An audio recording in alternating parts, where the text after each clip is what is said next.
Hey guys, Mike here, the Detroit Borg, with a look at Google's Nexus player and the optional gamepad. These products are produced by ASUS and are powered by Android TV, an operating system that combines the features of Chromecast but adds a remote controller with a conventional on-screen interface.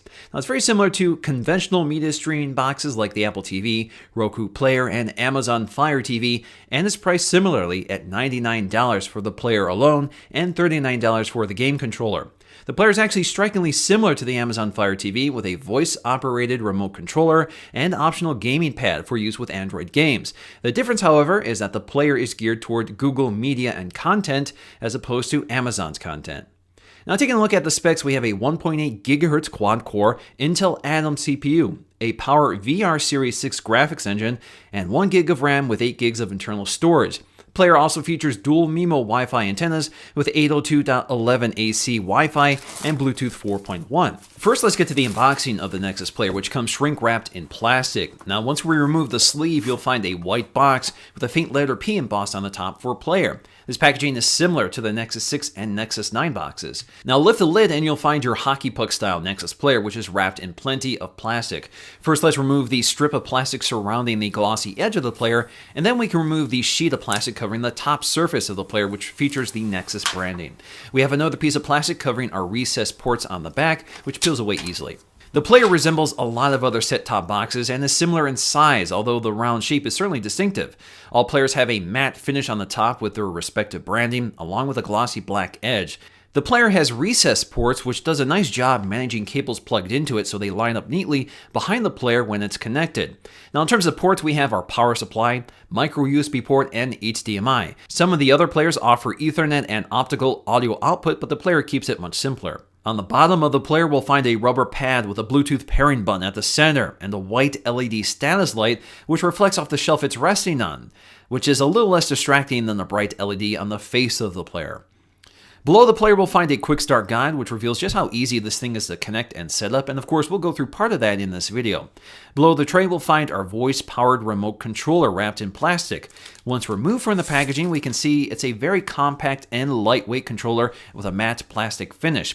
It's definitely not the sturdiest feeling remote controller out there, but it's comfortable to handle and easy to use. At the bottom, we have our Nexus branding, and farther up, we have our buttons, which partly resemble Android buttons from a phone. So you'll find your back button, home button, and a play-pause button instead of an options button. We also have a directional D-pad with a center click, and at the top, we'll find our voice button with a microphone just above that, which also acts as an LED status light. Now we'll need to dig a little farther to find our batteries for the remote control, which is tucked under the tray, along with our power adapter and more paperwork.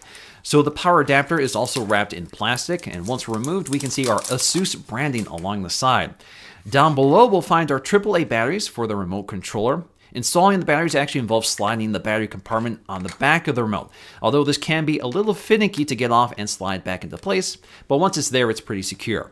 Now this remote connects via Bluetooth instead of infrared or Wi-Fi direct. Now onto the gamepad. This is also a Bluetooth device that retails for $39 and resembles most console game controllers. This also duplicates most of the controls on the standard remote, with the exception of voice control. Inside the box, we'll find the remote covered in a styrofoam envelope. Pulling that out reveals a set of AA batteries toward the bottom. Also at the bottom of the box, we'll find a paperwork packet which explains how to set this controller up and the names of each of the buttons, which you'll have to memorize. Getting back to the controller, we'll find a familiar overall design with a glossy finish with matte textures. We have lots of plastic covering the glossy surfaces and shoulder buttons to remove before we can get started. First thing I'm going to do here is install the batteries, which load into a carriage at the bottom of the remote control and snap into place really easily. The remote has many of the classic gamepad controls with a left and right analog stick, D-pad on the left, and function buttons on the right, with our power button toward the center and back and home buttons on either side. We also have our shoulder buttons at the top and spring-loaded trigger buttons at the back for variable control. Overall, the gamepad has a nice quality feel to it, although the springs in the trigger kind of feel a little cheap. So let's plug in the Android player and set it up for the first time. Now the Android player is capable of 1080p HD video at 60 Hz and supports 5.1 digital audio over HDMI, so it's right up there with other players in this segment. Although I'm connecting this to a 4K TV, this player doesn't actually support 4K, but it will work with 1080p just fine. Now our first order of business is to pair our remote control, which you can do by holding down the back and home buttons at the same time. Next, we need to select our Wi-Fi network and enter in our password using the on-screen keyboard and remote. Now, the first thing it will need to do is update to the latest software and reboot.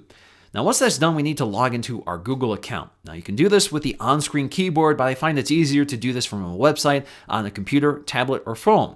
So the player will direct you to a website to log in and activate your player with the supplied code. Once that's done, you'll need to agree to a few more things and you're ready to start using your Nexus player. All right, so let's walk through the user interface, which is pretty intuitive. So you can see up top we have our search options, which we can click on and search. So if I click here, what's the weather like tomorrow in Rochester Hills?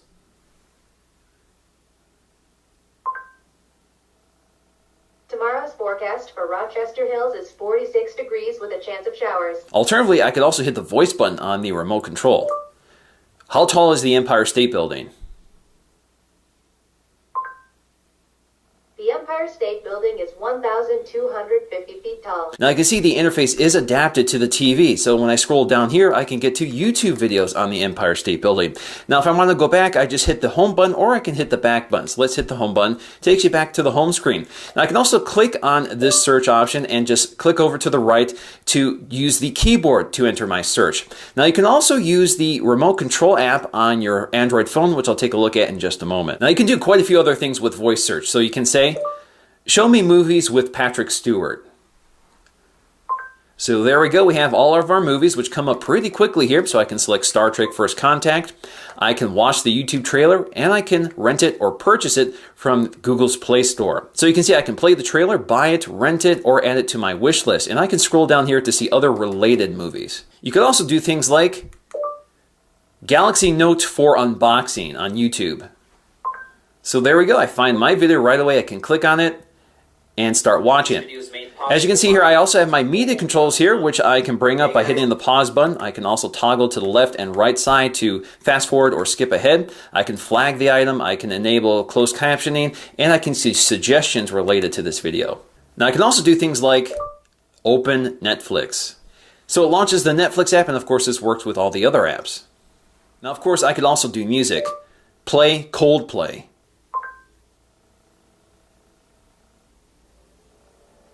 Now if I hit the back button, it actually takes me to several options to play back this music. So for example, I could play it in Play Music or on YouTube. So again, select Play Music, it launches that app and searches Play Music for Coldplay. Now these are all my albums. So this is stuff I own, so I can select my own music here and play it. So I can pause it, play it, skip ahead or skip back. I can also rate it, and I can create a new radio station. I can shuffle it or repeat it. And if I scroll down here, you can see the entire tracks of this album. Now the top row here is full of recommendations as well as what you've recently watched. So right now you can see Star Trek Into Darkness and X-Men. Those are two movies I recently watched, so those are up front here. So if you want to resume it, just click on it. It takes you right back to it. Now, one of the neat things here is that you can pause playback and you get these info cards. So if you scroll down here, you can see it's found the faces in the scene here and identified them. So you can see Zachary Quinto, Carl Urban, and Chris Pine, who was just in the previous shot. So if you want to find out more about this actor, just scroll down, select Zachary Quinto, does a Google search here, and there you go. You get Zachary Quinto and the movies he's been in and items on YouTube and also related searches. Now, the only problem I'm finding is that if you want to go back to the movie, it doesn't resume. So right now, I think that's a bug in the system. But you hit the home button, takes you back, and you can go ahead and select the movie and resume it where you last left off. Now if you're watching the movie and you hit the home button, it brings up the home screen without stopping playback, which is very nice, and you can continue scrolling around and selecting other content if you want. Now they make scrubbing this movie pretty easy. All you have to do is swipe over to the right here and keep clicking to the right to scrub all the way up to 16x speed, and then when you're done, just swipe over to the left on the play button and it resumes automatically. So again, a really nice, quick, smooth operating system. Now, of course, you can also scroll down to your apps here and go to movies and TVs on Google Play. You can go to YouTube, the Google Play Store, music on Google Play, Netflix, Hulu, games on Google Play, and Songza. So all of these came pre-installed. All I have to do is log in. Now, we can also go to movies and TVs to see what's available here. So you can see my library. So these are purchases I've made from either in movies or TV shows and things I put on my wish list. So I can select my movies and see the ones that are available to me. Now we can continue scrolling through this left column to see new movie releases, Disney movies recommended for you, Jump Street's back, and some other, I guess, promoted content. New plus notable TV shows, family night deals, heartwarming deals, etc. So you can see lots and lots of options. So we have top movies here, and you can select any one of them. So for example, if you want X-Men, if we select this, you should get options for rental and purchase as well. So you can see I can play the trailer here. I can buy it for $12.99 or rent it for $4.99 or just add it to my wish list. Now we also have our movie and TV genres, and I really like the design of these icons, which pick up on the material design theme of Android 5.0 here. So you can see lots of selections here from drama to family to horror, independent, Indian cinema, music, sci-fi, fantasy, short film, sports, world cinema, and of course those also apply to TV. So health and fitness, learning and education, reality, and sports. Of course, we also have YouTube, and because you've logged in with your Google account, your YouTube account is here as well. So you can see your subscriptions, your uploads, and that sort of thing. So I can see my subscriptions, my uploads, my playlists, my history, watch later, Android topics, and more. So all of these are my subscriptions as well to pick from, which is very nice. And of course, you have your Google Play Store where you can buy apps that are related to the Android TV platform. So for example, we have our entertainment apps, music apps, TV remote games. So these are games that work with your remote controller. You also have casual games for the gamepad and action games for the gamepad, and we'll demonstrate one of these. And then we have our settings. Now, if you go up to entertainment apps, you can see the selection is pretty thin right now. So you don't see things like HBO Go, but of course you have Netflix and Hulu Plus. You have a few others like Plex and Crackle, TED, Bloomberg TV, and NBA. So a lot more has to be added yet. I'm sure more will be added in the future. Then we have music apps. So we have Vivo, iHeartRadio, Pandora, a few others I'm not familiar with. Songs that is included, and then we have TuneIn Radio and TuneIn Radio Pro. So quite a few options. Now, if you want to buy a game, just go ahead and select it here. So we have Modern Combat. So you can purchase it for $6.99. You can see the full description, include it in your wish list, or flag as inappropriate. So let's go ahead and buy this game for $6.99. This will, of course, charge your Google account. So let's go ahead and accept it, buy it, and then we'll have to log in with our account. So I'm going to do that off screen. Now, this is the first purchase I've made on this device that involved my credit card. So now it's asking me if I want to request that a password is always required to make a purchase. I can also ask every 30 minutes or never ask again, and that's what I'm going to do right now. All right, so it's installing right now. If I go to the home screen, you should see a progress indicator down here under Game section. You can see it's downloading right now. We also have Google Play Music here. So you can select your Listen Now items, or you can go directly to your library. You can see your playlist, which I have not established. You can also go to radio and explore other things to purchase. Now, if you go up to my library here, you can see things I've recently played here. So I can go right to this album. And I have several options here. I can shuffle it, I can start radio, or go to the artist. So let's click play. Now, of course, I can play, scrub, and skip ahead, and I can select a track I want from this album. So, for example, let me go to this track right here. So you do get the full album art while your music is playing. If you hit the home button, it takes you back to the home screen, continues playing in the background, and you can see your progress indicator on that first item right here. If you want to jump back to it, just click on it. It takes you right back to it. Of course, you can also just pause playback anywhere in the system by using the pause play button on the remote control. Now, we have 3 third-party apps here, Netflix, Hulu Plus, and Songza, and all of them have their own unique interface design. They control it, not Google. We also have Google's Play Games here, so we can see our gaming account here, so you can see our scores and games you played recently. We also have your profile, you have your players, you can find additional games, and you can go to your inbox for messages. All right, so let's go to our settings panel. There's a lot to take a look at here. So we have our network connections here, so you can see exactly what's going on here. You can see Wi-Fi and Ethernet, which is funny because this does not have an Ethernet port. I'm not sure why that's here.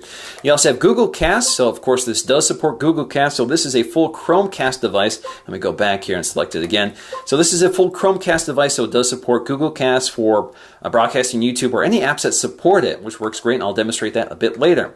And again, you can see the version number, you can share your usage data, and all those other options right here. You have your system sounds, which are basically a quick toggle here, so you can turn that on and off if you don't want to hear the sounds that the system makes while navigating. We also have our apps, and this is where you can uninstall your apps or see your system apps and how much memory they're taking up. So for example, if you want to uninstall Songza here, you can go ahead and either open it, force stop it, uninstall it, and other options. We also have Daydream, which is basically a screensaver, which you can activate or change the activation time. So you can select 5 minutes all the way up to 1 hour. And you can select when your device goes to sleep, from 30 minutes all the way up to never. We also have storage. Now, you do have 8 gigs of internal storage here. About 5.8 is available right now, although you have to keep in mind I've downloaded some games and apps and movies here, so some of that is gone. And this is where you can also reset your device to factory. You have About This Device, so you can see your system update here. You can see your device name, so you can rename it if you want.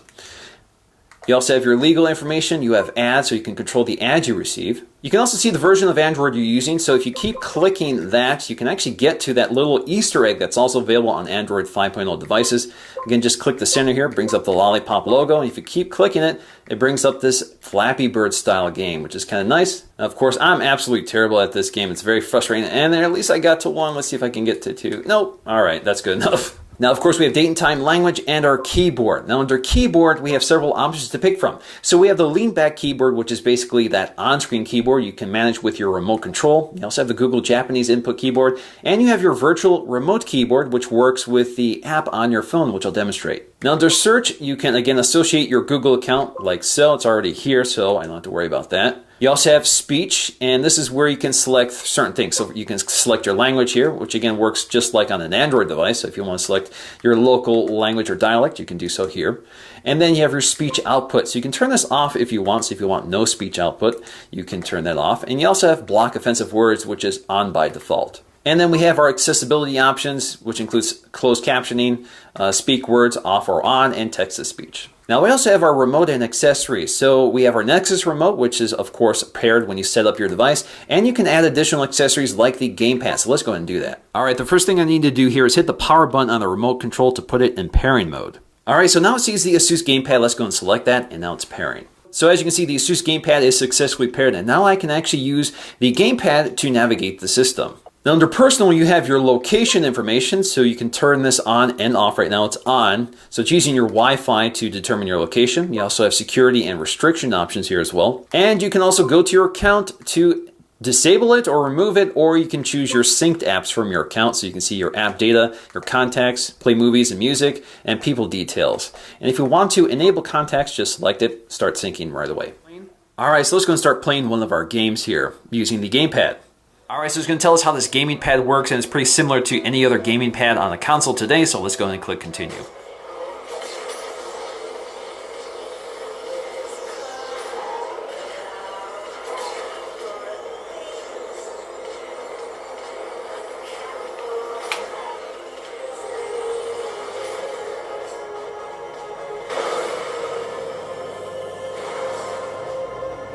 Now there is a remote control app for Android, and as you can see, it sees my Nexus player and it will connect to it over Wi-Fi. So now I have a directional D-pad here so I can navigate through my interface, and I can use search on this device instead of the remote control. I also have my home and back button. Now more importantly, this gives me access to a keyboard rather than using the on-screen keyboard of the player, which is not as quick. Now you can also select a trackpad layout from up here. So if you just want to mouse around on the screen with your finger, you could do that as well, although I find it a little less precise than I'd like to see. All right, so let's try voice search. Open YouTube.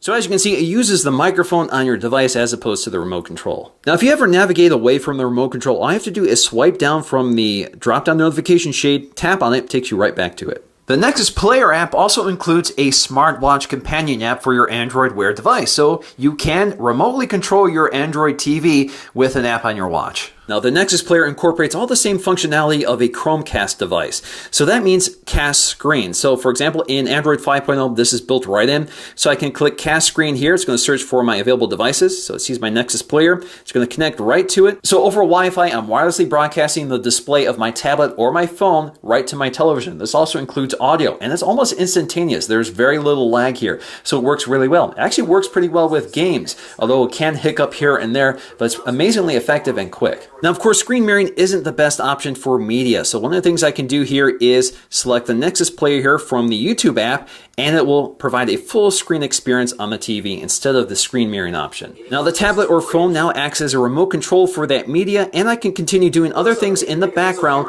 while this is playing my media. A 1.7 megapixel camera on the front. Now, if I want to get back to my media controls, just swipe down from the drop-down notification shade and they're right up top, and I can click pause, or I can tap back up here to get a full screen remote. So in the end, the Android TV is a better version of the Chromecast player. It provides full remote control access with an on-screen interface while still providing the same functionality of a Chromecast player. It's also not terribly expensive at $99, which is comparable to the Apple TV and Amazon Fire TV. And you have a very capable search engine. Now, right now, the Nexus Player doesn't have a lot of third-party app support, but of course, it is a Chromecast device as well, which means that any app that supports Chromecast also supports the player. So you pretty much have a a large selection of apps to pick from, including HBO Go. Now, the interface is really quick, smooth, and intuitive, and really nice to look at. They've done a really good job here. This is definitely my favorite interface of any set-top box right now. And of course, unlike with the Chromecast or the Apple TV or the Roku player, this device offers Android gaming, which is quite nice, especially with this gaming pad. I'm pretty impressed by the gaming pad. It's right up there in terms of quality with the Xbox One and PS4 gamepad. So I'm pretty impressed overall, especially for $40. So in the end, if you're an Android or Google user, this is finally the device that brings it all together on your TV. So that's going to do for me in this video. Thanks for watching, and I'll see you again in the next one.